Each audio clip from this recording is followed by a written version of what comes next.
Well, good morning, good morning. Yes, it is the 23rd of December. It is currently 11:11. Make a wish. Okay, here we are in Texas. Hey, Sprinkled, I just jumped on because I just found this information and I wanted to get it out first. This is breaking news, breaking news. Miss Diane Downs, right? Remember she had a parole hearing back in October and we waited, never heard anything. Guess what? Here we are. Salem, Oregon, Diane Downs, convicted of killing her 7-year-old daughter in Springfield in 1983, has been denied parole according to the Oregon Board of Paroles. Denied, everybody, denied. All right. Her next opportunity will be in 2031. She is currently 70 years old. The woman is never getting out of prison. I hope she now realizes this. It's over for her. She's staying where she needs to be staying. Okay, so here we go.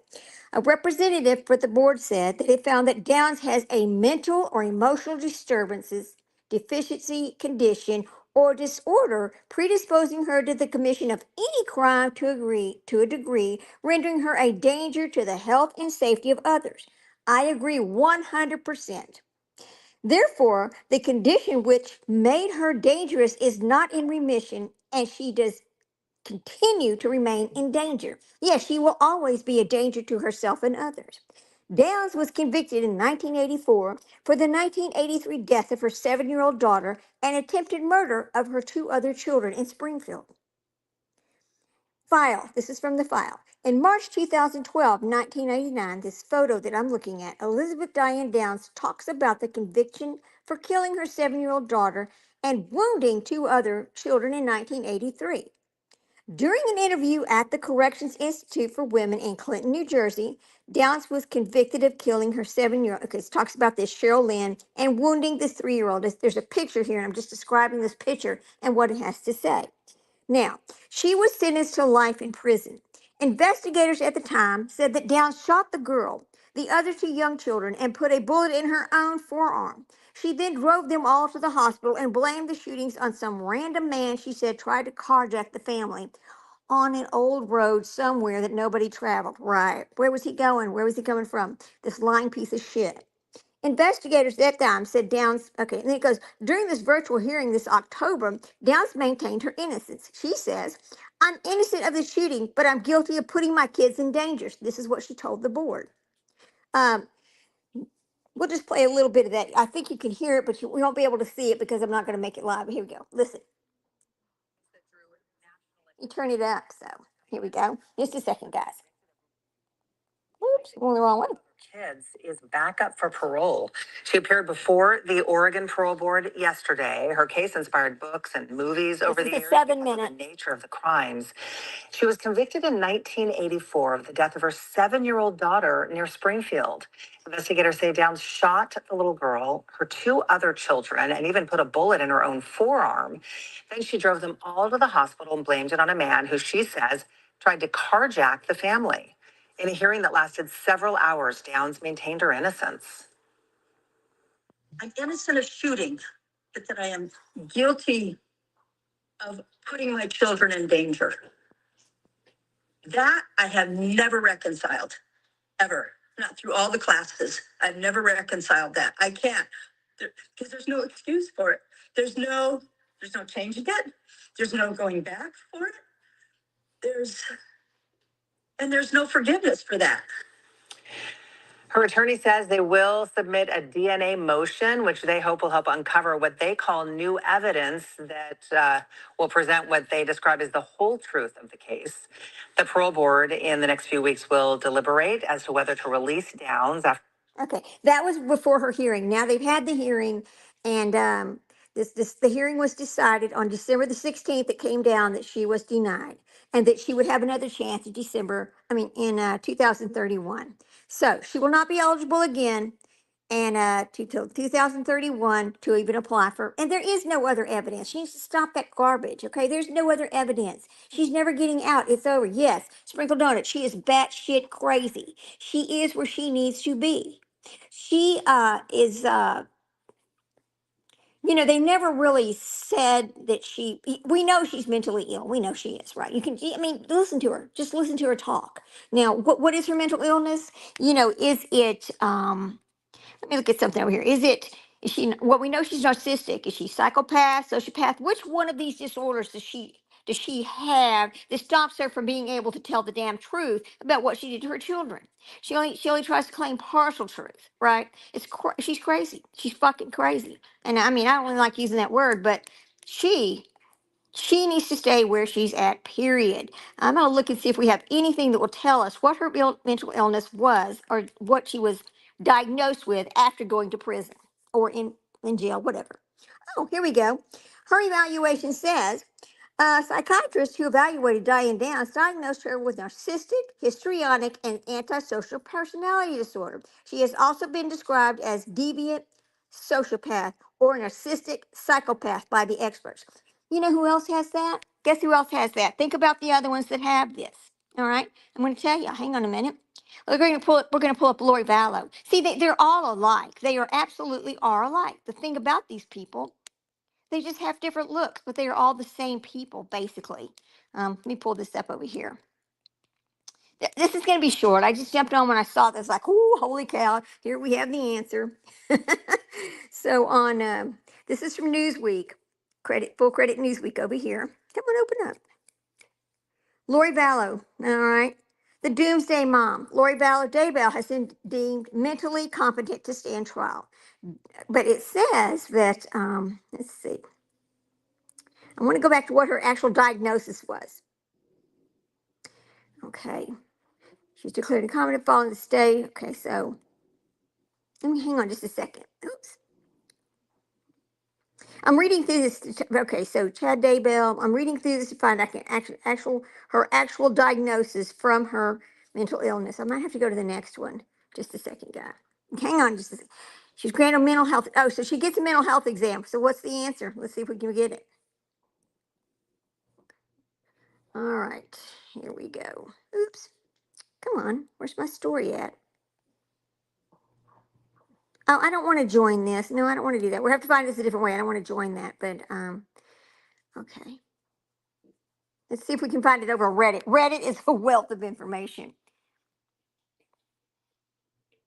Okay, I'm gonna go back over here and let me see if I can find it right here, guys. Just bear with me for a second. Okay, so let's see. Lori Vallow's mental health diagnosis is what we're looking for.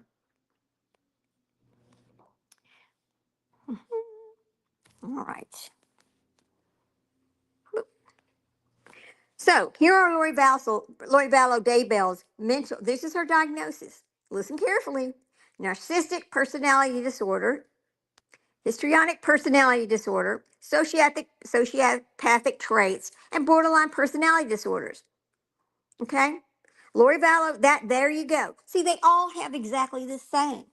What is Chad Daybell's mental illness? Let's look at that one. You want to look at that one up? Let's see. Here we go. My goodness, my goodness. Hope everybody's ready for Christmas. I know I am. We had ordered some furniture way back in August. It was supposed to come in September. It was supposed to come in October. It was supposed to come in December 24th, tomorrow. Now it's coming in January. So I don't know. Man, I don't understand what takes so long. Okay, Chad Daybell. Let's see. I was like, oh God, again. What is it? Hey Leslie, how you doing this morning? I just saw you. Yeah, I didn't announce or anything. I just jumped on because I was like, uh-oh, I want to get this out because it is new. This is new information. I've not heard anybody talk about it yet. So what Chad Daybell has not been officially diagnosed with is specific mental disorders. Redditors have observed and behaviors suggest that the potentials are narcissistic personality disorder, psychopathy, and delusional disorders. Um, he tries to claim there's other notable points about him, though. Some people are like, "Oh, well, he had traumatic brain injury." No, he didn't. And then there's okay. Let me go back over here one more. Let's see. Few answers for all of it. Okay. Somebody even said that Saluma once said that Chad is in polygamous. He's a polygamous thing. Okay, so now that I'm not really familiar with. I've not heard Saluma say that. Um, I know he's done an appeal, and we all know that those letters that he wrote. Yes, get a cup of coffee. Get a cup of coffee. Those letters that he wrote, he stopped writing them, but he was doing that in order to change our thoughts. It was another attempt at manipulation. Look at Lori Vallow. She also does and says things to try to change, to manipulate us. They're all the same. Diane Downs, the same thing. They all do the same things to manipulate us, to try to make us think something that to make us think that we don't realize what they've done or who they are. But it's just never going to work. It's never going to work. So anyway, just to jump on to let y'all know that she was absolutely denied and that she won't be eligible again until 2031. She's 70 years old. I don't know what kind of health conditions that she has. Let's see if we can find anything on that. Let me see if they talked about any of her health conditions. Let's see. Diane Downs. We'll take a look. Mm-hmm. Health. Let's see if they have anything on her health to see how much longer she might be able to. Okay, so her physical health. Information regarding Diane Downs' specific current physical health status is limited beyond the general conditions of incarceration. Reports from 2008 mentioned that her most recent mugshot showed a woman older than her actual age years, white hair, and sunken features. In recent years, she has been in California prisons facilities, so she's aged quite a bit. Her mental health profile, um, well, Diane has never admitted guilt for her 1983 shooting that killed one of her children. Her mental health profile is central to her parole board decisions, which have been repeatedly denied her release due to her ongoing denial of lack of remorse and finding that she remains a danger to the health and safety of others. So, like lack of conscious remorse, the psychiatrists have talked about this antisocial personality many times with her. Her need for attention. I tell you, another person she's just like. I want y'all to think about this. She thinks she's smarter than everybody else. I want y'all to think about this because we've talked about this with other people too. Now, these other people have not done anything dangerous that we know of physically to anybody, but they also all carry the same other trait, main character syndrome. Now, we've talked about HTC for several times and how she has to be the most important person. Look at her, Lauren Matthias over here. She's in the same category. She just hasn't really physically injured anybody. She's caused mental damage. She absolutely has. She's hurt people. She absolutely has. She will continue. She will not change. What shocks me about her though is that her husband, who knows all of these things so well, acts like he doesn't see any of it. It's like he just sits back and lets her say and do anything she wants to. Why? You know, all of these people, again, they are all the same. They are all very dangerous. Some have acted out, some have not. That is the difference. So when you talk about this, we'll go back and look at this one once again on this main character syndrome because it's a very dangerous syndrome that a lot of people have this who have always been in the spotlight. It's not new. It's just something not talked about. So, I believe let me go back over here. So we're going to talk about this. So again, we are talking about people who are very self-centered, believing your life is the central story with others existing to support you. Boom, there you go. Lack of empathy, difficulty recognizing others' independence lives, struggles, and perceptives. Right, because it's all about them. Entitlement, a sense of deserving special treatment or attention. Of course they do, right? Um, Performing for an audience. Oh my God, my phone. Acting differently in public as if consistently being filmed or observed. Yes, they do. Everything is an act. Everything they do is an act. Everything they've done is an act, right? Romanticizing problems, viewing personal hardships as dramatic plot points for growth. Uh, let's talk about that. We got Lauren Matthias. We've got Gypsy Rose Blanchard. Should we keep listening because there's so many of them?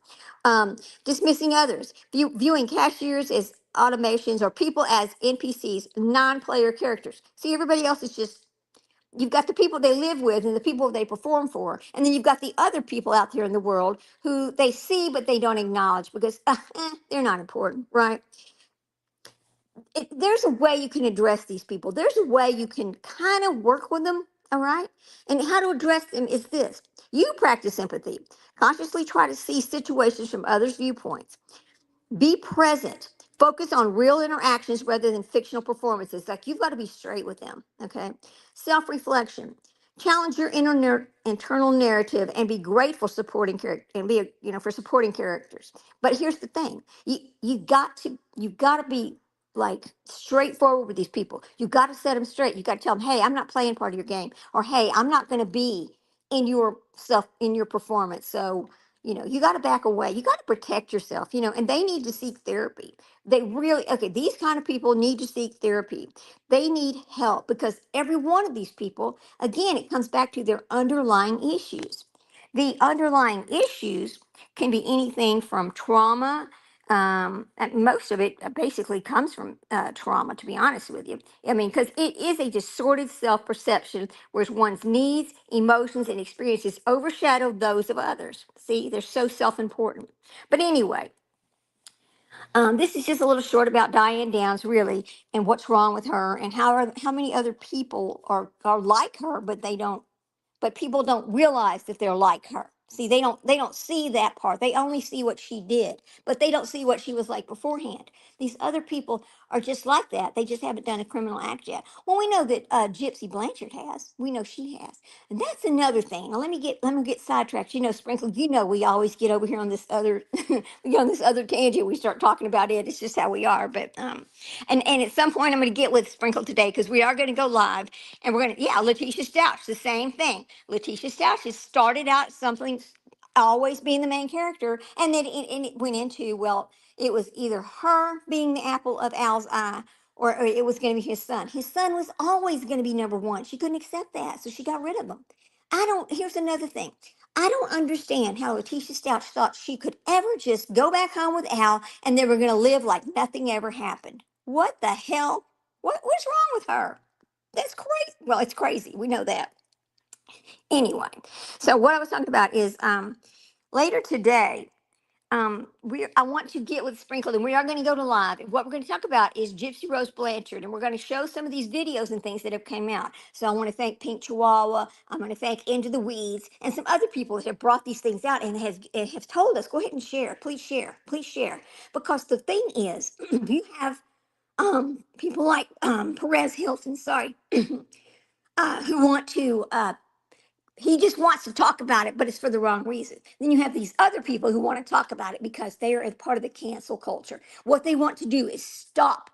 We want to stop her from being on all these social medias, sending out the wrong information to young people who look at her and say, oh, well, that's how you get rid of the parent you don't like. We want to stop that behavior because people like her should never ever be considered an influencer. They should never ever be giving any kind of cameos or any kind of talks to young people. You cannot let that happen. She's got to get off social media. If she cared about her baby or she cared about herself, I mean, if she cared about anybody, she would stop this and get off social media because she's not even looking at what she's doing to this child. She says, well, I'm not going to show this child's face. No, you don't have to because what you've done is you put her out there. And as this child gets older and starts going to school and things like that, people are going to know who she is, Gypsy Rose Blanchard, and they're going to make fun of her. They're going to tease her. They're going to hurt her because of you, right? Because of you. This is what people, I mean, it is not. Look at the other people involved in these kind of things. Look at Letitia Stouch. Look at her daughter. Look what happened to Harley. Harley has now become a successful nurse. I'm so proud of her. She was able to walk forward and not look back. She had to get away from her mother, right? Look at Colby Ryan. It's the same thing. He's able to walk forward. He's got away from it. He's grown from it. And he's still in growth, right? But I'm so proud of him. But what's weird about all of this is look at Chad Daybell's children. They've done nothing but sit there and support a killer, period. They still believe his garbage, and I mean, he wasn't putting that stuff on X. His daughter was putting that stuff on X. He had no way to get to X. That was all her, right? Anyway, so we'll talk about this later, but I mean, there's just so many of these people. It is the same story, but different acts, but it all goes back to the same mental illness, right? It all goes back there. Anyway, we'll talk to you guys later. Have a wonderful afternoon. I just wanted to stop in for a second and give everybody the good news. Denied, denied, denied. Anyway, Sprinkle Donut, I'll text you in just a little bit. Let me get myself together for the day. And then we'll make a plan. Anyway, I'll talk to you guys later. Have a good afternoon. Be careful out there. Take care of yourselves. Hug your babies, babies. Please, just hug your babies. Bye, guys.